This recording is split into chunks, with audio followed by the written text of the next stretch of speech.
प्यारे विद्यार्थियों, नमस्कार। बृहन मुंबई महानगर पालिका शिक्षण विभाग वर्चुअल ट्रेनिंग सेंटर में आप सभी का हार्दिक स्वागत है। आपका वर्चुअल मार्गदर्शक जयप्रकाश आर मिश्रा। चलिए हम सीखने के लिए तैयार हो जाते हैं।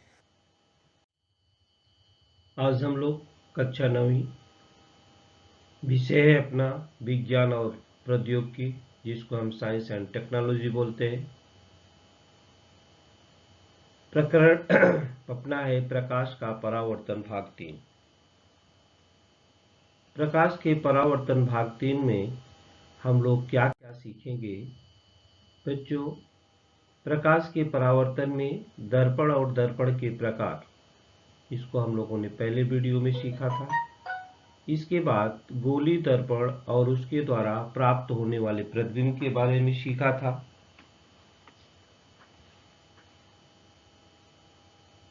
आज हम प्रकाश का अपसरण और अभिसरण, इसके बारे में सीखेंगे और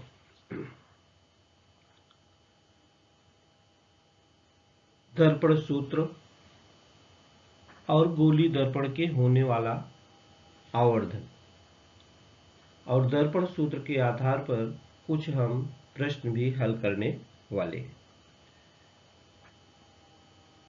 तो चलिए हम सबसे पहले प्रकाश का अपसरण और अभिसरण, divergence and convergence of light. Divergence और कन्वर्जेंस ऑफ लाइट क्या है बच्चों? आपने देखा होगा कि कभी कभी किरणें क्या होती हैं, एक जगह इकट्ठी होती हैं दूर से आती हुई, और कभी कभी वो फैलती है। तो ये दर्पण में इस प्रकार से होता है। एक एक्टिविटी आप करके बच्चों देख सकते हो।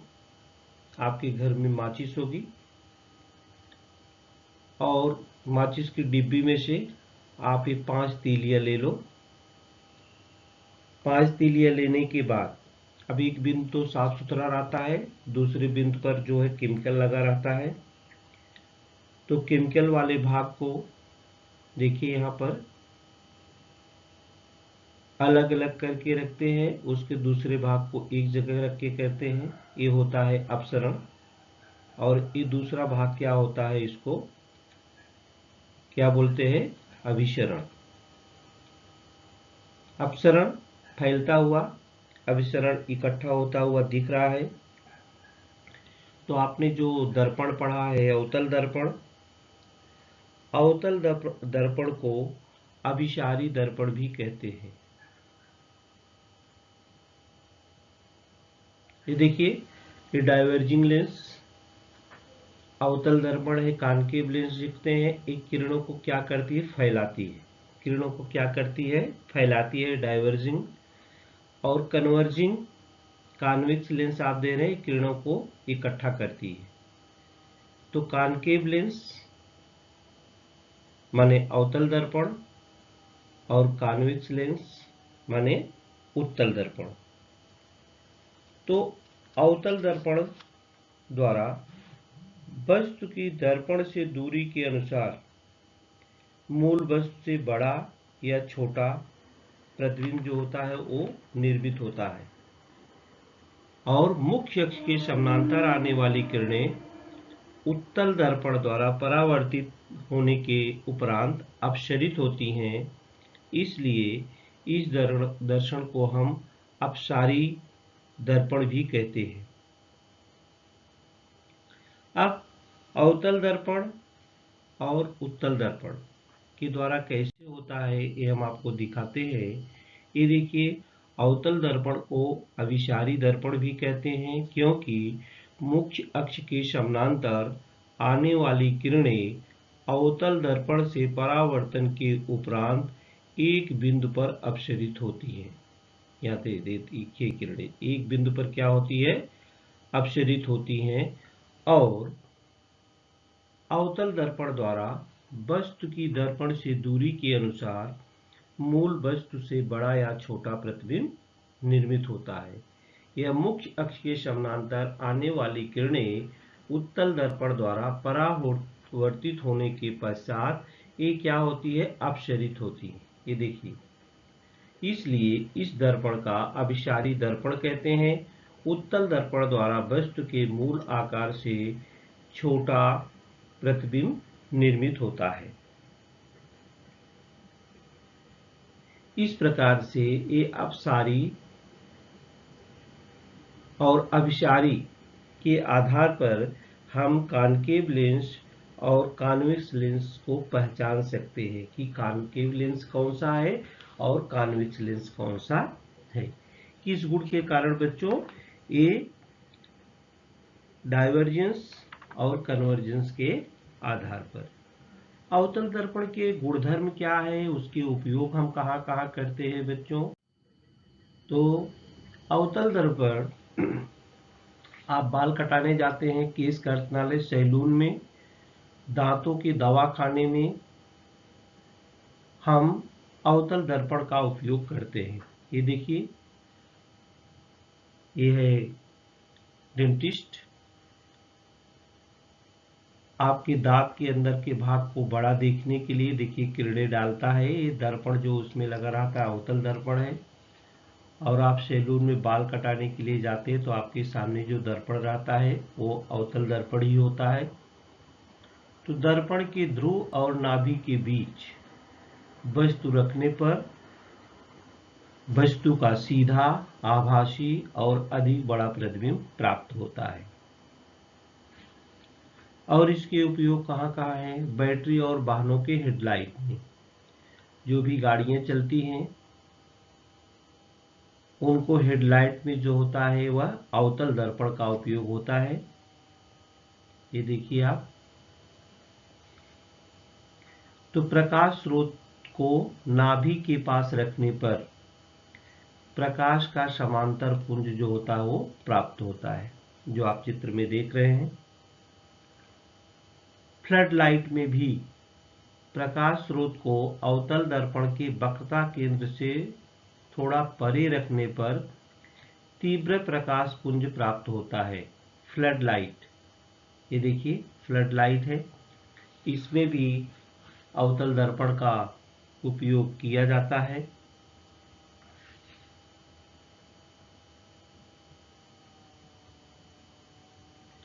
विविध सौर उपकरण में, जो सोलर उपकरण है, सोलर इंस्ट्रूमेंट है, उसमें भी दर्पण अवतल दर्पण का उपयोग होता है। तो अवतल दर्पण द्वारा परावर्तित सूर्य किरणें नाभि प्रतल में एकत्रित होती हैं। ये सोलर सिस्टम है। ये हुआ अवतल दर्पण के गुणधर्म और उसके उपयोग हम कहाँ कहाँ करते हैं। इसके बाद आगे हम आपको बताएंगे कि उत्तल दर्पण के गुणधर्म क्या होते हैं बच्चों। अवतल दर्पण का उपयोग हम ज़्यादा ही करते हैं। उत्तल दर्पण के उपयोग गाड़ियों के दाईं और बाईं ओर लगाए गए दर्पण उत्तल दर्पण होते हैं। इससे पीछे आने वाली गाड़ियों के संकेत के बारे में जानकारी होती है, उसका चित्र बनता है।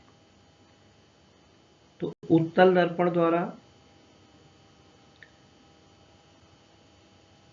उसमें गाड़ियों का, पीछे आने वाली गाड़ियों का चित्र जो बनता है इस प्रकार से देखिए, गाड़ियों के दोनों तरफ बाईं और दाईं तरफ दोनों दर्पण लगे होते हैं, वो होते हैं उत्तल दर्पण।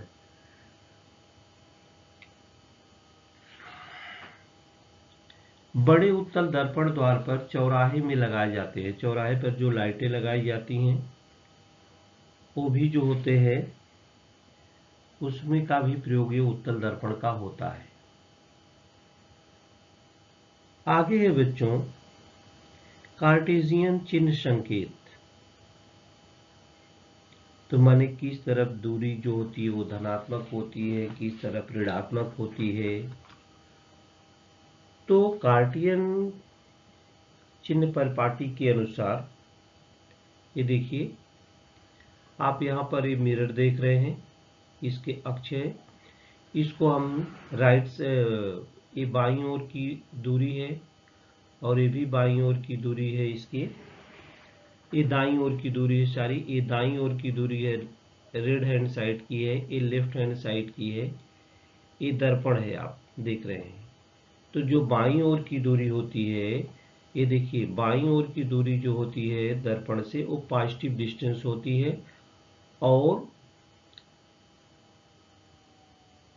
लेफ्ट हैंड साइड की जो होती है बच्चों वो निगेटिव होती है। माने आप कह लीजिए कि राइट हैंड साइड की जो दूरियां होती है वो पॉजिटिव, और लेफ्ट हैंड की दूरियां जो होती है वो निगेटिव होती है। यहाँ पर देखिए ये ये आती हुई किरणों की दिशा है, ये जिसे आपतित किरणें हैं, ये आती हुई किरणों की दिशा है, दिखा रहा है इधर पर। तो यहाँ पर आप दर्पण का ध्रुव होता है, उसको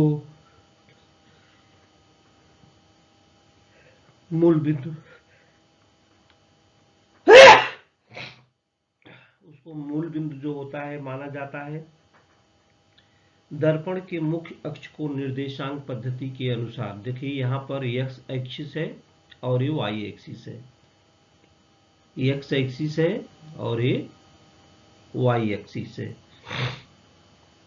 तो वस्तु को हमेशा, आप जैसा जानते हैं कि जो वस्तु है उसको हम किस साइड रखते हैं बच्चों, तो वस्तु को हमेशा दर्पण के बाईं ओर रखा जाता है, और मुख्य अक्ष के समानांतर सभी दूरियां दर्पण के ध्रुव से मापी जाती हैं। किसी भी दर्पण में होगा वस्तु हमेशा हम बाईं ओर रखेंगे। मूल बिंदु के दाईं ओर, मूल बिंदु के दाईं ओर नापी गई सभी दूरियां धनात्मक, माने ऋण है, ये दाईं ओर की दूरी क्या होती है धनात्मक, ये देखिए प्लस लिखा हुआ है,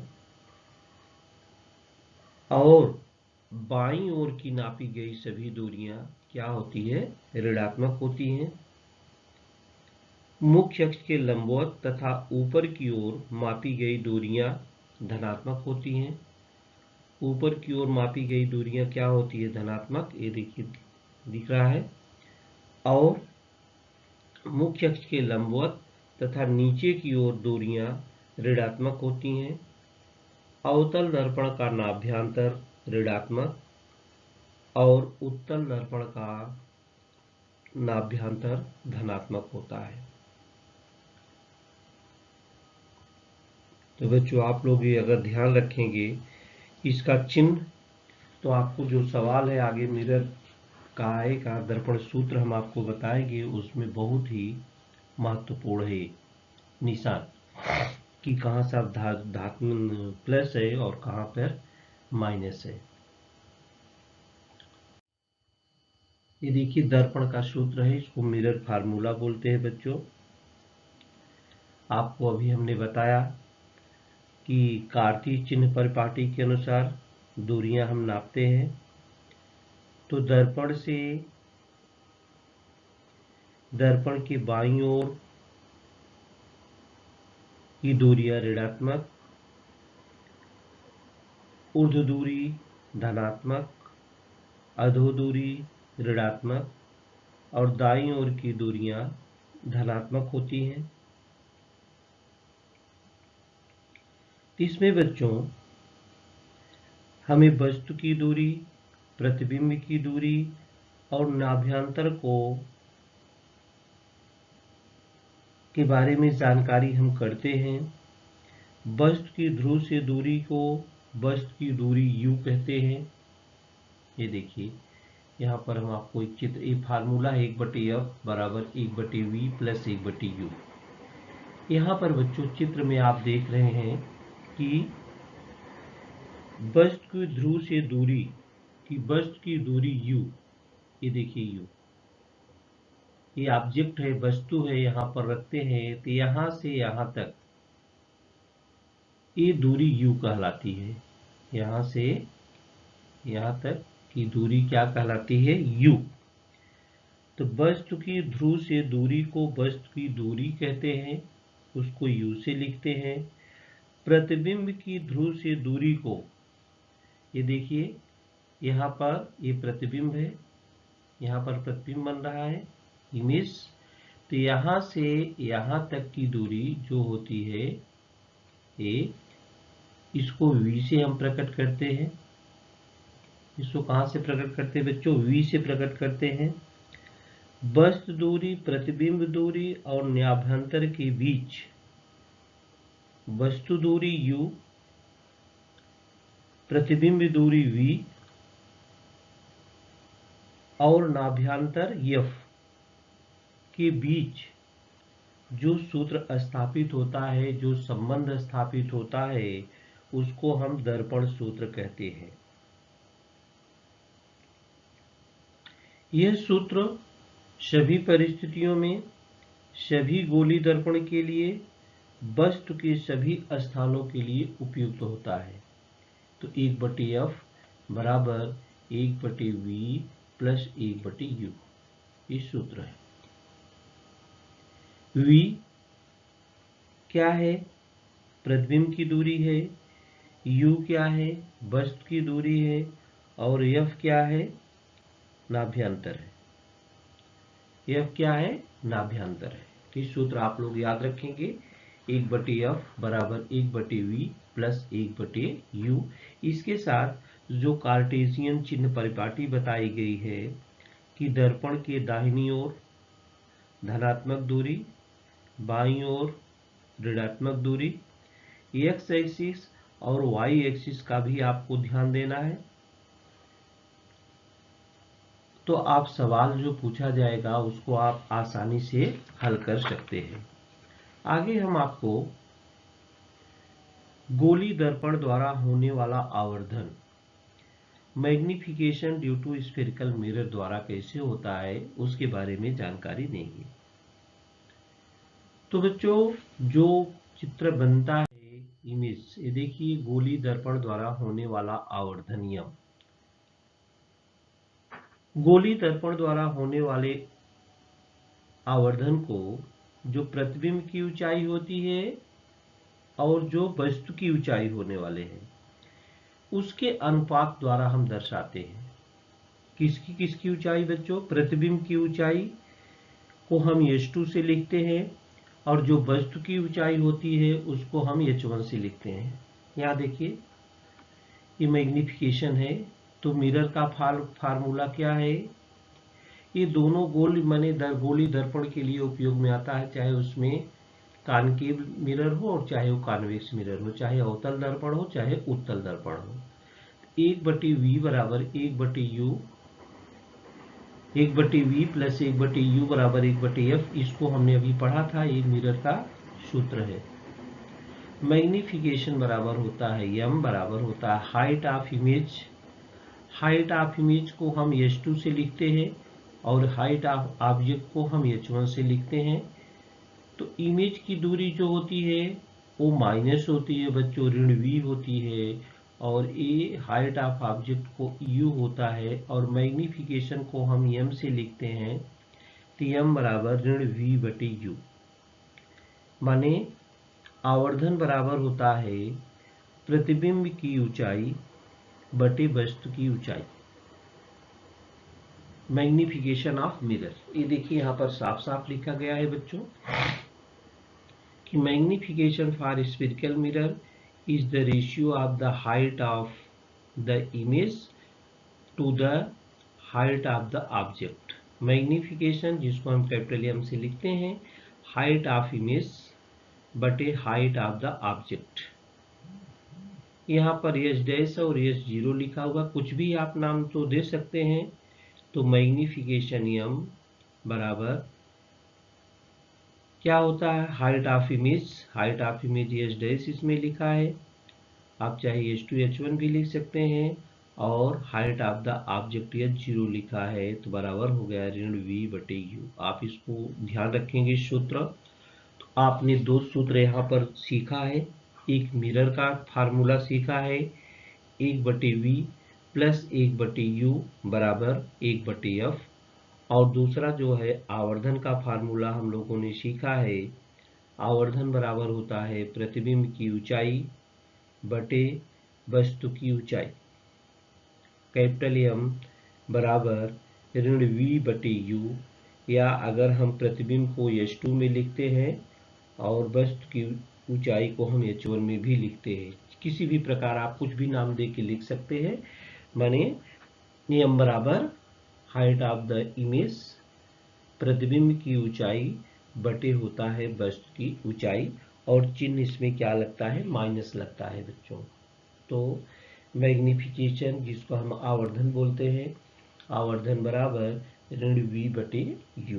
आवर्धन बराबर क्या होता है, ऋण v बटे u। चलिए हम इस पर आधारित बच्चों, हमने कहा था हम एक सवाल भी हल करते हैं। राजश्री को 10 सेंटीमीटर नाभ्यंतर वाले अवतल दर्पण की सहायता से दर्पण से 30 सेंटीमीटर दूर स्थित वस्तु का 5 सेंटीमीटर ऊंचा प्रतिबिंब उल्टा प्राप्त होता है।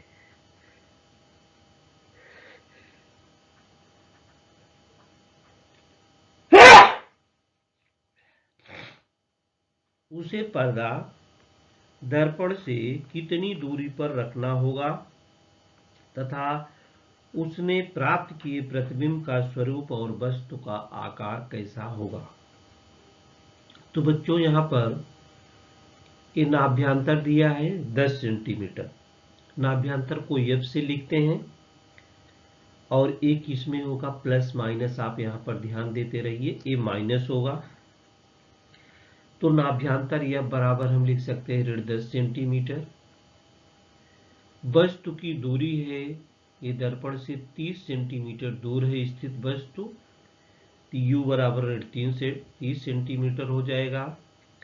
प्रतिबिंब की जो ऊंचाई है, 5 सेंटीमीटर ऊंचा प्रतिबिंब है, मतलब V, प्रतिबिंब की ऊंचाई को अगर हम H2 से लिखते हैं तो H2 बराबर हो जाएगा ऋण 5 सेंटीमीटर। तो प्रतिबिंब की दूरी V निकालना है, प्रतिबिंब की ऊंचाई दी गई है,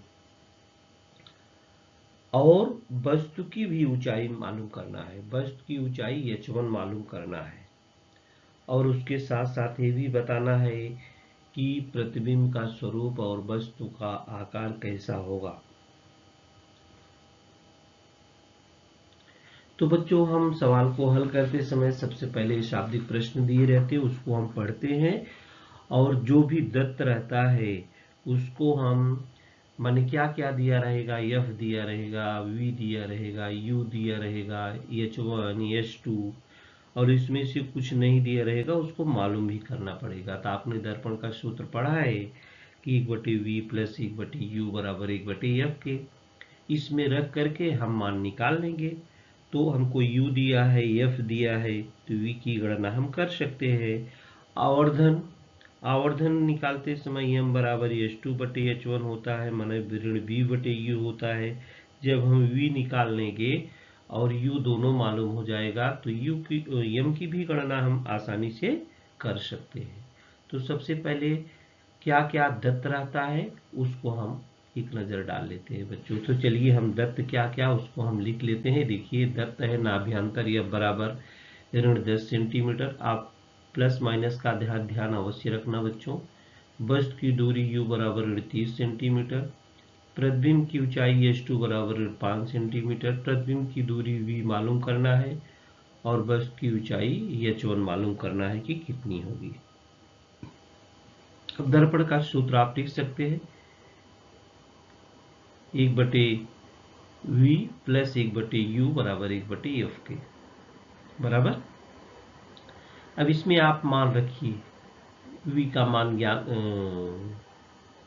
मालूम करना है, तो हम लिख सकते हैं 1/V बराबर 1/F ऋण 1/U के बराबर। पक्षांतर कर दिया, 1/U को दाहिनी साइड ले जाके इसमें हम मान रखते हैं, तो F के स्थान पर लिख दिया ऋण 10 और U के स्थान पर लिख दिया ऋण 30। अब हम यहाँ पर हर समान नहीं है, एक का हर है ऋण 10, दूसरे का है ऋण 30, हम इसको तिरछा गुणा कर लेते हैं बच्चों। तो हो जाएगा ऋण 3 धन 1/30। कैसे होगा? 10 तिहाई 30 हुआ। ये देखिए इसका लसा भी हमने 30 निकाला, तो 10 तिहाई 30 ये हो गया ऋण 3, और यहाँ ऋण है तो ऋण भी हो गया तो धन हो जाएगा। ऋण 3 में से 1 निकाल देंगे तो ऋण 2/30 बचेगा। कितना बचेगा? 1/v बराबर ऋण 2/30, या ऋण 2v बराबर क्या हो जाएगा? तिरछा गुणा हम यहाँ पर करते हैं तो बराबर 2 1 9 2 2 15 30, v बराबर क्या हो गया? ऋण 15। v क्या माना था बच्चों? प्रतिबिंब की दूरी माना था। प्रतिबिंब की दूरी v बराबर क्या हो गया? ऋण 15। अब दर्पण से पर्दे की दूरी कितनी होनी चाहिए बच्चों? दर्पण से पर्दे की दूरी 15 सेंटीमीटर होनी चाहिए। अतः राजश्री को पर्दा दर्पण से 15 सेंटीमीटर दूरी पर रखना पड़ेगा। एक पार्ट हम लोगों ने हल कर लिया। अब जो इसका दूसरा पार्ट है वो पूछ रहा है उसका आवर्धन। तो आवर्धन का सूत्र हमने आपको बताया था अभी, m बराबर प्रतिबिंब की ऊंचाई बटे वस्तु की ऊंचाई। तो बच्चों हमने वस्तु की ऊंचाई हमको दी गई है, अभी हमने प्रतिबिंब की ऊंचाई ऋण 15 ज्ञात किया है, तो हम इससे जो होते हैं निकाल सकते हैं। तो m बराबर क्या हो गया? h2/h1 बराबर ऋण v/u के। अब चलिए देखते हैं आवर्धन। m बराबर h2/h1 बराबर ऋण v/u के। h2 तो h2 दिया है ऋण 5, h1 निकालना है तो h1 बराबर यहाँ से हो गया ऋण h1 बराबर हो गया h2u/v। h1 बराबर हो गया u h2/v। इसमें आप मान रखें h1 बराबर ऋण 30, u है ऋण 30, h2 है ऋण 5 और v है कितना? ऋण 15। अब इसी को आप हल कर लीजिए तो h1 बराबर हो जाएगा, यहाँ पर 15 दूनी 30 कर दीजिए, माइनस माइनस से कैंसिल हो जाएगा, और यहाँ पर माइनस है तो यह -2 इंटू -5। तो h1 बराबर क्या हो गया? 10 सेंटीमीटर। तो m बराबर h2/h1 बराबर ऋण v/u के, और h1 की मान आ गया 10 सेंटीमीटर। तो बच्चों यहाँ पर ये पॉजिटिव है, तो वस्तु की ऊंचाई जो होती है वो 10 सेंटीमीटर होगी, इसलिए प्रतिबिंब वास्तविक और वस्तु से छोटा होगा। वस्तु की ऊंचाई 10 सेंटीमीटर होगी, इसलिए प्रतिबिंब वास्तविक और वस्तु से क्या होगा? छोटा होगा। तो बच्चों इस सवाल में क्या क्या दिया था? नाभ्यंतर दिया था, वस्तु की दूरी दिया था, प्रतिबिंब की ऊंचाई दिया था। निकालना क्या था? प्रतिबिंब की दूरी और वस्तु की ऊंचाई। तो दर्पण के सूत्र के अनुसार 1/v प्लस 1/u बराबर 1/f के सूत्र से हमने प्रतिबिंब की ऊंचाई ज्ञात किया, प्रतिबिंब की दूरी v कैसा बनेगा, किधर होना चाहिए? तो दर्पण से पर्दे की दूरी 15 सेंटीमीटर होनी चाहिए, इसलिए राजश्री को पर्दा दर्पण से 15 सेंटीमीटर दूरी पर रखना पड़ेगा। इसके बाद आवर्धन की सहायता से हमने h1 ज्ञात किया, तो वस्तु की ऊंचाई 10 सेंटीमीटर होगी, इसलिए प्रतिबिंब वास्तविक और वस्तु से क्या होगा? छोटा बनेगा। इस वीडियो में प्रकाश के परावर्तन भाग 3 में हम लोगों ने क्या क्या सीखा है, एक नज़र उस पर डाल लेते हैं। बच्चों हम लोगों ने प्रकाश का अभिसरण और अभिसरण में डाइवर्जेंस और कन्वर्जेंस के बारे में सीखा। इसी डाइवर्जेंस और कन्वर्जेंस के आधार पर हम अवतल दर्पण और उत्तल दर्पण की पहचान कर सकते हैं। अवतल दर्पण का उपयोग हम कहाँ कहाँ करते हैं? जैसे आपको हमने बताया, आप केश कर्तनालय में जाते हैं, दांतों के दवाखाने में जाते हैं, गाड़ियों के हेडलाइट में, फ्लड लाइट में, विविध प्रकार के जो उपकरण है उसमें अवतल दर्पण के उपयोग किए जाते हैं। गाड़ियों के दाएं बाएं जो दर्पण लगे होते हैं वो उत्तल दर्पण होते हैं, और बड़े बड़े उत्तल दर्पण द्वार पर चौराहे पर भी लगाए जाते हैं। इसके बाद कारची चिन्ह परिपाटी के अनुसार हमने देखा कि दर्पण की दाहिनी ओर दूरियां धनात्मक, बाईं ओर दूरियां ऋणात्मक, और दर्पण का सूत्र 1/v + 1/u = 1/f के बारे में सीखा। गोली दर्पण द्वारा होने वाला जो आवर्धन होता है उसके बारे में भी सीखा। इसके बाद हमने एक सवाल को भी हल करके आपको बताया कि जो दत्त है शाब्दिक प्रश्नों को पढ़िए, जो दत्त है उसको लिखिए, निशान के अनुसार कार्टेशियन चिन्ह के अनुसार लिखिए, इसके बाद सूत्र लगाइए, इसके बाद उसको आप आसानी से हल करके उत्तर ज्ञात कर सकते हैं। तो प्यारे विद्यार्थियों, रिफ्लेक्शन ऑफ लाइट पार्ट 3 में आज के लिए इतना ही।